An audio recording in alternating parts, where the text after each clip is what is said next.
Hi everyone, I couldn't resist. I just think before we have Vegetation Tuesday, on Tuesday, I thought I'd do a quick video for you just on vegetation and graphics about vegetation. I'm just going to share my screen. It should be about 20 minutes, hopefully, not too much longer. But I feel I've been speaking with a few people and some similar issues are coming up. So it seems equitable that we all be talking about the same kind of images. Here's a section, a nice section actually from a UTS third year earlier this year, but just this idea of showing the spatial qualities of plants if you can. And when I say that, I always, in my mind, I'm always referring back to these fantastic 1950s drawings by James Rose and Garrett Ekbo and the team, where each plant actually has a texture, a spatial quality. You can see it there on the right, coming up in the sort of shadowing. These are some other nice sections from teaching at UTS this year. This is a master's student, but there's a detail in the section. You know how I love it. Let's see what's underground. This was all about wind and air movement, all sorts of things. But there's a lovely feel to that drawing, and even into the ground. Same student doing beautiful things, and that little detailing down the bottom. Not sure how much time you'll have, so some of these things will be useful for some of you and not all of you. That same section, again, going into this sort of level of detail, which you don't need to be going into, but some of you may. I just thought it might be useful for you to have these at hand a little, just to start to see. This is talking about a process and succession planting bigger plants first while seeded ones take time. Some lovely textural images here using paintbrush on hand-drawn detail. And here we have again this detailing up what's happening in the roots and how roots connect to each other. I might have shown you this, but this sort of microzoidal fungus underneath and how that's working. Again, for some of you this is relevant, for others less so. Another nice section showing messiness, underground pooling of water. Might be useful for some of you. Oh, my favourite book of the day, particularly for talking about things like this on Tuesday this week, week 10, our final week.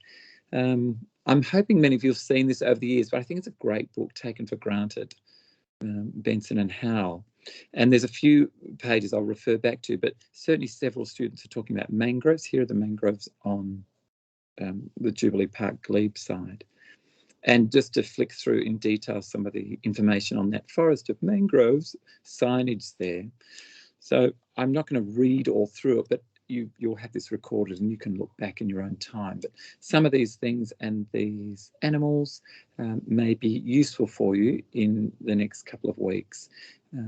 Around Sydney, mangrove forests are dominated by the grey mangrove, Avicennia marina, and sometimes the river mangrove. Could be either. Anyway, look over these signs as you need to. That mangrove there was planted by the community in only 2007. Some of the fish and bird life and crabby creatures that frequent it. From the Taken for Granted book, read over this again in your own time if you want to freeze on here, but it's worthwhile noticing what gets talked about mangroves and salt marsh. Again, the grey mangrove there, but occasional flooded and rarely flooded sites of grassland of Sporobolus and Zoysia. Zoysia, I know Sporobolus, I do not know. Juncus meadow. So, while beyond normal tidal influences, swamp oak, casuarina, glauca. I think that's a very good plant to be knowing about. Woodland with occasional shrubby paperbarks, Melaleuca ericofolia. So that may be worthwhile looking over. A plant that I like using, actually, Angophora hispida. It grows to about 4 metres high, but it gets talked about in taken for granted as being part of the Sydney sandstone community, and in the woodlands and forests. So here in this central area, Banksia, and as far as a community of plants, here Banksia ericofolia, Angophora hispida, Alocasia distia, and the Hakea. There may be occasional emergent trees of my other favourite plant, Eucalyptus hemistoma, or Eucalyptus gumifera, or Eucalyptus oblonga. So Eucalyptus hemistoma is the scribbly gum, grows to about 10 to 12 metres, maybe 9, depending on all sorts of things. There's a little bit more detail that comes up about it. Eucalyptus hemistoma is most likely to be found on purely sandy soils. So you need to be thinking about what you're planting in. So of course this is highly disturbed land, but there are areas and edges of it. You know, it's salt, it's fresh, it's rubble, is it sand? Can you equate rubble to clay? Eucalyptus racemosa, where there is a clay influence. So both Eucalyptus hemistoma and Eucalyptus racemosa are scribbly gums. But I couldn't tell the two apart. Well, I've never really tried, honestly. But it's quite interesting to read that the hemistoma and racemosa have slightly different soil tolerances. And now let's just have a little look at these images down the bottom, which occur on another page of this book. But there's our dwarf apple, up nice and close. Scribbly gum racemosa, scribbly gum hemistoma. So just a tiny difference in their nut. Like, you know, God, tiny. There are some scribbly gums, and I know that because I've been in this car park and there's scribbles on them.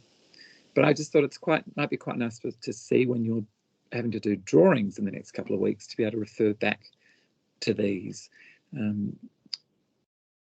I just thought it might be useful. That's up in the northern suburbs, but that is a tree that grows well as part of that same community, Banksia ericofolia, the sandstone heaths, woodlands and forest. And also the eastern suburbs, Banksia scrub, I think that comes into as well. Both of those vegetation communities are applicable. I think they're on the harbour coast. This also out of the Taken for Granted book. It's a small tree. I've never used it. Calicoma ceratifolia that probably occurred along creek lines, and Blackwattle Bay. I think this is a sketch taken from around Glebe, 1859 pencil sketch. So just, you know, kind of nice. Here's the Angophora hispida around the corner from where I am in Tamarama down near Bondi. What I've always noticed in the last few years is that, well, yes, it grows to about 4 metres and it's good under power lines, but it flowers a lot on its north-facing side, much more than on its south-facing side. And I'm sorry I don't have a photograph of its south-facing side, and I must go get one because it's flowering right now in November. But you know, that's a really nice thing to be thinking about. Well, maybe not a nice thing, but just if you are or can be thinking about it,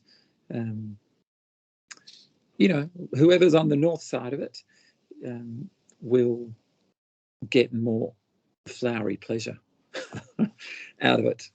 If you've got people in apartments or not, you know, you can think about these things a little, I think. There's a clump of Banksia integrifolia down at Bronte. I think I snapped that in January teaching with Ben, and many of you did that studio. Clovelly, I mean, the concrete beach. That may be regrowth out of an old stump, or it may be several that were all planted together.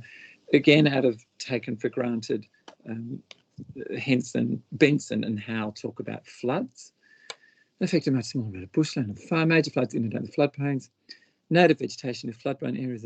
I just thought this is worth mentioning. Some people are talking about, you know, sea level rising, concrete. They're looking at planting and what's useful in 150 years. Low-lying estuarine and salt marsh areas with swamp oaks, Casuarina glauca, may be flooded by a combination of high tides and river floodwaters. Often you get more, this word, propagules, as well as seeds and propagules of weeds and native species. The nutrients and silt enable the weed species to grow more vigorously and outcompete native species. That's on a riverbank. I think in the harbour that wouldn't work quite that way, particularly over concrete or that shallow. Oh, look, I'm not sure. I'm not entirely sure about that, but it's something to think about. I think the take-home message from here is just the use of the swamp oak, Casuarina glauca. I think there's already some on the site. There's a little green look at Lomandra longifolia, very much a useful plant to know about. Did I go backwards then? Maybe. 2 floods. My other favourite book, Wildlife and Farm Dams. And again, many of you have seen this from, I mentioned it in the January Summer Studio. Again, it has some terrific sections that I've always liked just for their utility and information and how it just comes. This area dries out in summer, early autumn. This is a low water level. This is the high water level. And each water level has a different plant preference. Tea trees, paperbarks, she oaks, bottlegrass, brush further up in the dry, swamp meadowgrass, giant rush. You know, there's these are of farm dams and more inland. But I think it's just good to be thinking about. Here's another one. Deep water, shallow water. It may be useful for you just to be using these terms: shallow water, deep water, permanent water, littoral zone, or ephemeral water.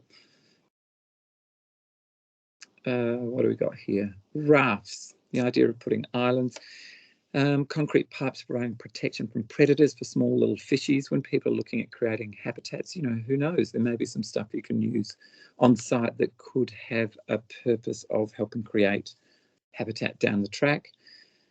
Shallow water provides large quantities of food. What a great piece of information. What a great piece of information. Again, this is in a dam that's filling up and drying out. Here's the height of it, end of summer level. So that's a little different than the tidal influence. You know, I love the James Rose, Picky. Always like to look at it. Just to refer back to the Boston fens that Beth Meyer talks about. It's in the article that you've got on your Leganto. This combination of sort of cultural and natural systems of water coming together in the parks. It's a hybrid. And they're one of those fen systems is, and certainly people dealing with water, and I feel I've seen projects in front of the power station that have ideas coming up over the next 100 years of these sort of stormwater collecting water bodies that clean and filter and go out into the harbour. You know, it might be useful for you to, you know, just look at the edge condition of that or see the aesthetic of the vegetation here. Here we are back in Sydney. And again, this is from Taken for Granted, but this 1987 photograph of the Vaucluse Bay shoreline, probably similar to the original shoreline of Sydney Cove. Again, you know, thinking of time and what some of your shorelines may be looking like in 150, 200 years, potentially, or not, with other things. But it's, you know, it's kind of nice to see, I thought. Note that shallowness, that's the tidal shallowness there. That beach, clumps of Lamander longifolia, taken in 1988, growing on sandstone outcrops at Vault Point. One wonders how one could plant into or near the sandstone cliffs, or even those walls up near the power station. I think that's a cool photo. I'm terribly sorry I haven't referenced that. God, I can't think who it's from. I have got the book. Someone asked me, but I think it's just fun what they've done with that sculpture. I'll try and find out. I can't remember. Some local steps in Tamarama that I've often referred to a few students, but this idea of creating habitat in infrastructure, and these old sandstone steps seemingly providing perfect spots for blue-tongued lizards in these cracks, and they tend to kind of come out on sunny parts of spring and sit on the steps, and they can easily jump back in. There's our friend the blue tongue that lives across the road from us in this pipe. Comes in and out. It's had its tail squashed off this year, and it will be regrowing over the next 12 months. But they come out and lie on the concrete or a sandstone step. So, you know, kind of nice to see. Look, I just thought I'd put it in the last lecture. I feel like we should have all gone there this year. I was hoping you probably already talked about it. I'm a bit mixed whether many people know enough about it or not. Whenever I bring it up, I get mixed responses. Ballast Point Park in Balmain by McGregor Coxall, Sydney fern, terrific Sydney fern. It's just a wonderful, wonderful project, and it's 25 years ahead of where you're playing ball, so to speak. But the site is similar in that it's an old industrial site, similar but different, of course. But it's got that lovely big sandstone wall. They put in the big staircase, disabled access down the big ramp. This idea of terracing. There was an old house up here. They were able to reuse many materials, gabions. This yellow shade structure, I think, is worth having a little talk about it. Maybe I talked about it in a previous lecture. Staircase, again, from the Belvedere, and the staircase by what am I saying? The shade structure by Choi Ropiana Choffrey, originally intended to be made, I think, out of recycled seatbelts. But I think from memory, having spoken with them about it, they're all new ones, but they weren't recycled. I think they had to come out of a different factory that was making yellow something for another car or something. So I don't think they were recycled, but they were just terrific. Look at the shadowing. I'm not saying do that. I feel like some people are looking at high point sites and the shade structures, and on Glebe Bridge shade structures, and it's quite wonderful to look at the inventiveness of this structure and the robustness of it and the shade quality of it. And again, people talking about long-term scenarios of tide water coming up on concrete. I sort of don't mind seeing these two photographs together. The rock pools, I don't know, can't remember where I photographed that, but don't we all love the way rock pools kind of, after a high tide, pools of water, puddles really collect, and the life and the beauty that they are able to create. But I've always liked that around Sydney, not just in Castlecraig, where this is on Edinburgh Road, but I see it around all sorts of older suburbs. I think it was a lettering done in footpaths in the 30s and 40s, and sometimes the letters have come out. Some of the times they're filled with red, but I love it more when they've come out, or perhaps they'll never put in. So I can get rid of that phone. And the water collects in it. And I can't help but think, there's potential to play with that if you're drilling down to some sort of detailed design possibilities in these final weeks. If you're not, don't even think about it. Just keep getting on with stuff. Okay, that's it. It is over and out from me on a Saturday afternoon. Bye.